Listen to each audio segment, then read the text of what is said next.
Hello, hello, hello. It is Dolly. Welcome to my channel, Scrappin' on the Go. This process video is for Mini Kit Monday with Becky, Kathy, and myself. And our May 2024 Mini Kit Monday challenge is this bingo board, which you should see right in front of you. Plus it will be posted over at our Facebook group site, which I will have the link listed below. For my first layout that I am creating, I am using this kit that you see right in front of you that I put together on May 6th. This is being posted May 13th of 2024. I am using the first row going down, which is enamel dots, colored cardstock, flowers, stamp title, and 3 pattern papers. And then, of course, I have my ink pads for stamping my title and maybe doing a little bit mixed media in the background. And these are my 3 colors. I have Pixie, Bluebell, and Archival Black ink from Close to My Heart. I have this stamp set right here. And I am going to use this title Always and Thankful for You, because it is a photograph of my husband and myself, and I may use some of these items here in the background. Not sure yet. We're going to create this together, and the name of this stamp collection is called Dream Maker. So that's my stamps. Here is my photograph. We have my pattern paper here.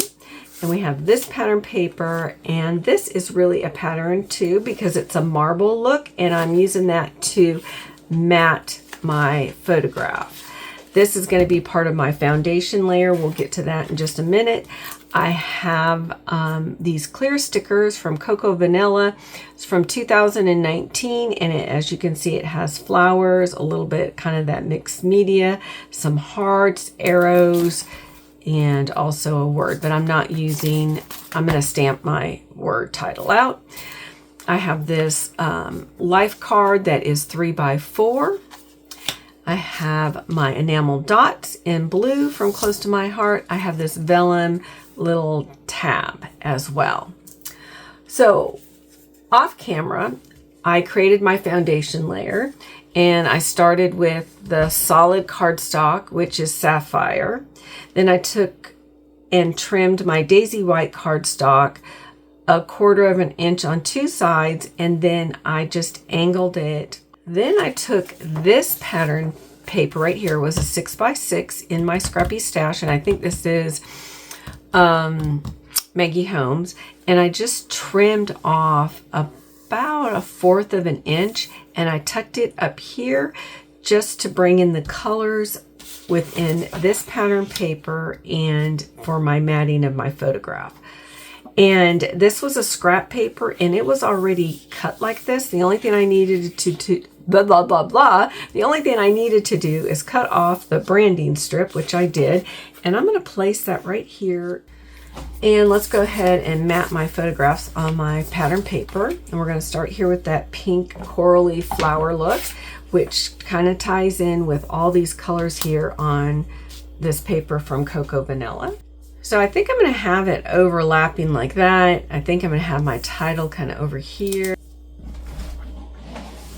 All right, I am back, and I have myself all prepared to do some sample stamping for stamping on my layout in the background. So we're going to start with this mixed media piece right here, and I already primed it using the hairs off of my arm, because this is the first time me using this stamp. And I'm going to start with the Bluebell. And let's see, we're going to ink this up, and I'm going to do some. Okay, for using this stamp for the first time, I got great impression. Let me see if that's going to be long enough. And then I'm going to stamp this first title. This is my thought process I'm showing you. And now we're going to ink up always. Let me wipe this off.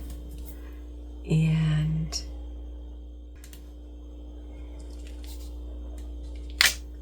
oh yes, that's exactly what I'm going for. I'll come over a little bit like that. Oh, you know why? Shoot. See, I just made a little boo-boo, but that's okay. Maybe we'll put a little flower there or something. I used the wrong side. And see, that just shows you why you need a little bit of foam in the background when you're stamping this little foam piece. As you can see, I layered up that stamp, and now I need to stamp my title.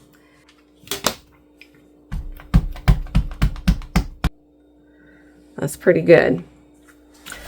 All right, let's press down. Yay, love that. And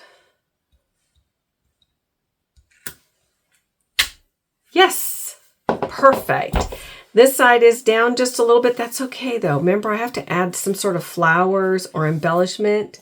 Now I want to add some splatters around here using the Pixie ink from Close to My Heart and my little brush here. And I've had this for years in my stash, and it's from Jane Davenport. And they're just going to be subtle splatters, but just add a little bit of more interest to this layout. This layout is complete, and I used everything from the bingo board. So we have the enamel dots, the colored cardstock, my flowers, my stamped title, and 3 pattern papers. I would like to remind you to be sure to go check out Becky and Kathy's channel and our Facebook group site and see what our subscribers have been creating using the bingo challenge for May of 2024. I appreciate you all for stopping by. I would appreciate it if you give a thumbs up. That helps bring traffic to my channel so that we are inspiring people that you and I may not know that's looking for inspiration to document their memories in a fun, creative way. Be sure to get out your scrappy supplies and your photographs to document those memories and pass down history. Yes, you are. You're passing down history. We'll see you next time. Bye.